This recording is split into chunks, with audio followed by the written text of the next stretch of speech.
तो hello students, एक और क्वेश्चन के साथ मैं एक वीडियो लेके आया हूँ। सबसे पहले क्वेश्चन पढ़ते हैं, फिर स्टेप बाय स्टेप पूरे क्वेश्चन को सॉल्व करते हैं।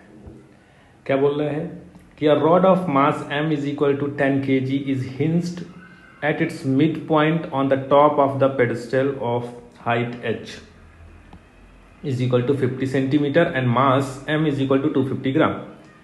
The end of the rod are connected to a ceiling with the help of two springs of equal relaxed length. Means in both the spring relaxed length जो है वो कितना है आपका 40 and unequal force constant.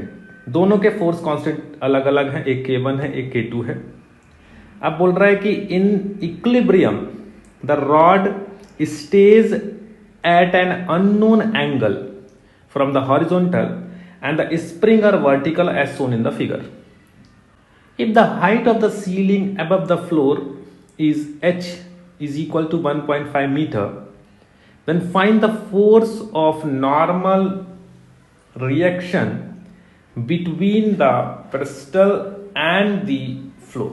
ठीक है, सबसे पहले देखो हम यहाँ पे कुछ डिस्टेंसेस को अज्यूम करने वाले हैं जो कि हम आपको यहाँ पे दिखाएंगे। डायग्राम मैंने पहले से कॉपी कर रखा था। मैं अगर आपको बोलूँ कि this is your horizontal line, ठीक है, ये आपकी एक हॉरिजॉन्टल लाइन है, बढ़िया। एक लाइन में और बनाऊंगा, एक लाइन यहाँ मैं बना दूंगा और एक लाइन में यहाँ बना दूंगा, ठीक। अब थोड़ा सा समझते हैं इसको। देखो, अगर मैं आपसे बोलूं कि ये तो हमारा क्वेश्चन में गिवन है, दिस इज योर एच। अच्छा, इसको मैं अगर बाई एज्यूम करता हूं, कितना बाई, तो ये तुम्हारा कितना हो जाएगा। ये देखो बेटा, मैं सही लिख रहा हूं क्या, H minus by. By he assume करते हैं, बाई नॉट नहीं लेके चलेंगे, बाई एज्यूम करेंगे उसको। और एक यहां पर बाई, ठीक है, और ये फिर कितना हो जाएगा आपका, ये हो जाएगा h minus H plus by, ठीक है। आपका स्प्रिंग कांस्टेंट एक का K1 दे रखा है, एक का आपको K2 दे रखा है। तो यहां पे हमने क्या अज्यूम किया है, हमने बस ये अज्यूम किया है कि वन एंड पर जो रॉड है वो बाई से रेज हो गई है और अदर एंड पे बाई से डिप्रेस हो गई। मैं अगर आपसे ये पूछूं अभी कि एक्सटेंशन इन स्प्रिंग K1, तो K1 में जो स्प्रिंग में एक्सटेंशन आएगा विच इज x1, वो हमको दिया हुआ है, वो हमने लिखा है, वो कितना है,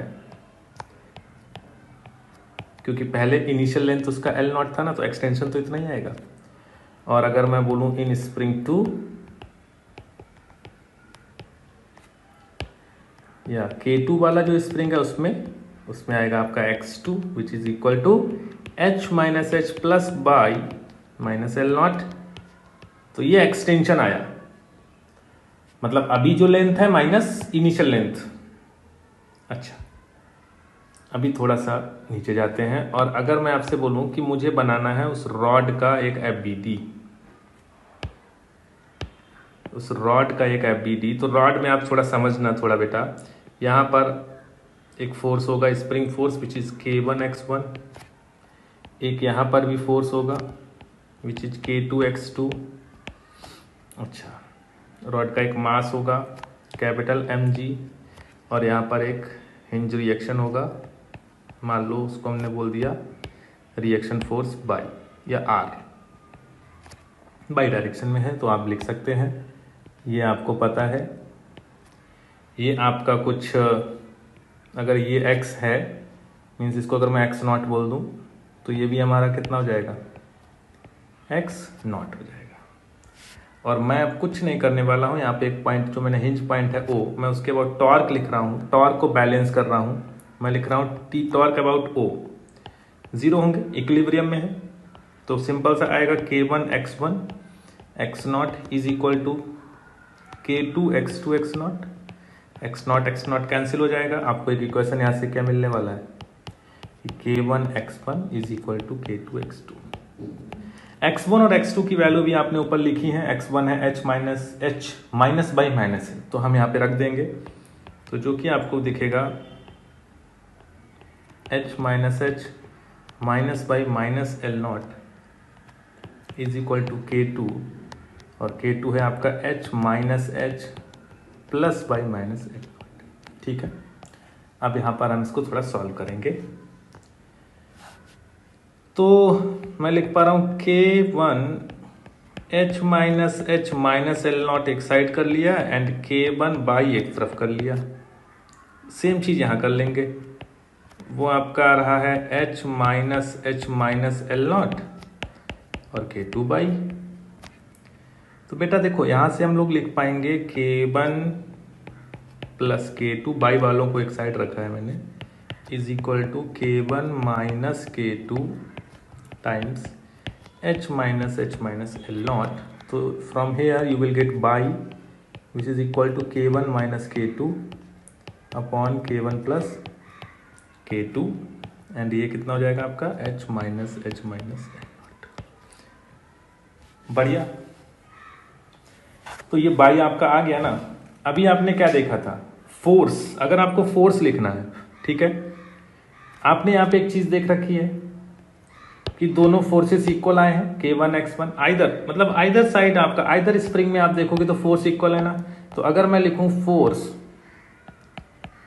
फोर्स इन आइदर स्प्रिंग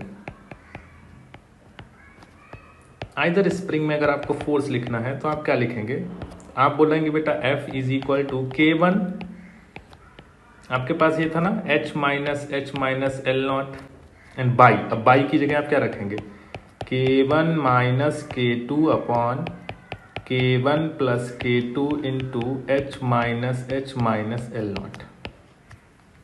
ठीक है, यहां से आप F इज इक्वल टू लिख पाएंगे। देखिए आप यहाँ से पहली चीज तो है h minus L not common ले सकते हैं, जो कि आपका बाहर आ जाएगा,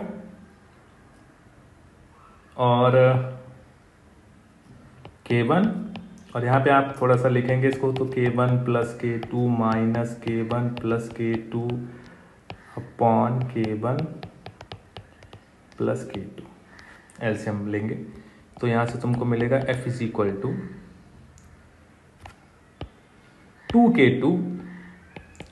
2k1 k2 upon k1 plus k2, and this is h minus L naught. और ये आपके पास एक इक्वेशन आ गई। अभी हमने कितनी इक्वेशंस लिखे हैं, इक्वेशन 1 एंड इक्वेशन 2, तो यहाँ पे हमारे पास हो गया एक इक्वेशन नंबर 3।